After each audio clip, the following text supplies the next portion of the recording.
Telangana assembly సమావేశాలు రెండో రోజే హాట్గా మారాయి. బీఆర్ఎస్ సభ్యుడు జగదీష్ రెడ్డి స్పీకర్పై చేసిన కమెంట్స్ సభలో తీవ్ర గందరగోళానికి దారితీసింది. చర్చోపచర్చలు, వాదోపవాదాల తర్వాత జగదీష్ రెడ్డిని ప్రస్తుత సమావేశాలు ముగిసే వరకు సస్పెండ్ చేశారు. బీఆర్ఎస్ దీనిపై తీవ్ర నిరసన వ్యక్తం చేసింది. తెలంగాణ అసెంబ్లీ సమావేశాలు ప్రారంభమై 2 రోజులే అయ్యింది. గవర్నర్ ప్రసంగానికి ధన్యవాదాల తీర్మానంపై జరుగుతున్న చర్చ దారి తప్పింది. తన ప్రసంగం సందర్భంగా బీఆర్ఎస్ సభ్యుడు జగదీష్ రెడ్డి చేసిన కామెంట్ తీవ్ర చర్చకు దారితీసింది. స్పీకర్ను జగదీష్ అవమానించారని, ఆయనపై క్రమశిక్షణ చర్యలు తీసుకోవాల్సిందేనని అధికార కాంగ్రెస్ పట్టుబట్టి సాధించింది. స్పీకర్ చైర్ను సభ్యులు ప్రశ్నించకూడదని స్పీకర్ గడ్డం ప్రసాద్ అనడంతో పరిస్థితి మారిపోయింది. ఈ సభ మీ ఒక్కరి సొత్తేం కాదంటూ జగదీష్ రెడ్డి స్పీకర్ను ఉద్దేశించి అనడంతో ఒక్కసారిగా అలజడి రేగింది. నన్ను ప్రశ్నించడమే సభా సాంప్రదాయాలకు విరుద్ధం. అసలే కాదు అధ్యక్ష, అసలే కాదు అధ్యక్ష, అధ్యక్ష అధ్యక్ష నన్ను ప్రశ్నించడం అధ్యక్ష సాంప్రదాయాలకు ఈ సభ మన అందరిది. ఈ సభ మా అందరికి సమానమైన హక్కులు ఉన్నాయి. మా అందరి తరఫున మీరు పెద్ద మనిషి మాత్రమే ఆడ కూర్చున్నారు తప్ప ఈ సభ మీ సొంతం కూడా కాదు. ఈ విషయం సభాధ్యక్షుడిపై అనుచిత వ్యాఖ్యలు చేసిన జగదీష్ రెడ్డి క్షమాపణలు చెప్పాలని కాంగ్రెస్ సభ్యులు, సభను అదుపులో పెట్టాలంటూ బీఆర్ఎస్ సభ్యులు స్పీకర్ పోడియం దగ్గరకు వెళ్లి పోటాపోటీగా నినాదాలు చేశారు. దీంతో సభ వాయిదా పడింది.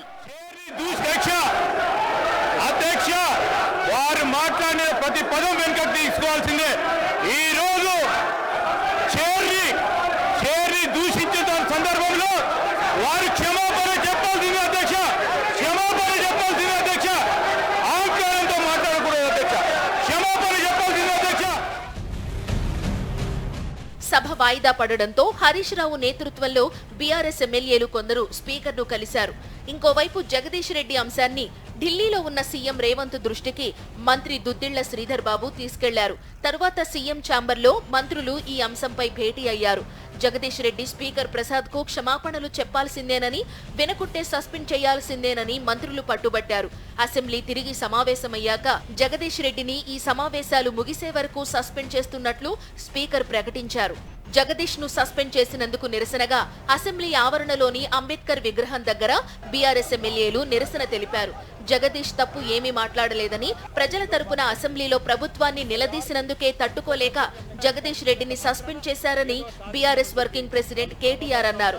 ఒక సభ్యుణ్ణి సస్పెండ్ చేసినంత మాత్రాన పోరాటం ఆగదని కేటీఆర్ కామెంట్ చేశారు.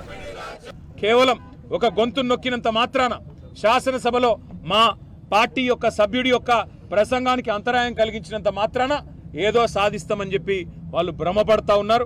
కానీ రాష్ట్రంలోని ప్రజలు అన్నీ గమనిస్తా ఉన్నారు.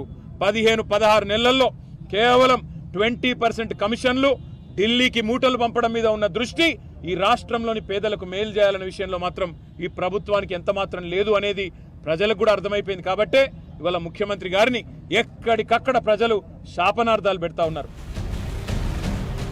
మొత్తం మీద తెలంగాణ అసెంబ్లీలో రెండో రోజునే సంచలనాలు జరిగాయి. బీఆర్ఎస్ సభ్యుడు ఒకరు సమావేశాలు ముగిసే వరకు సస్పెన్షన్ కు గురయ్యారు.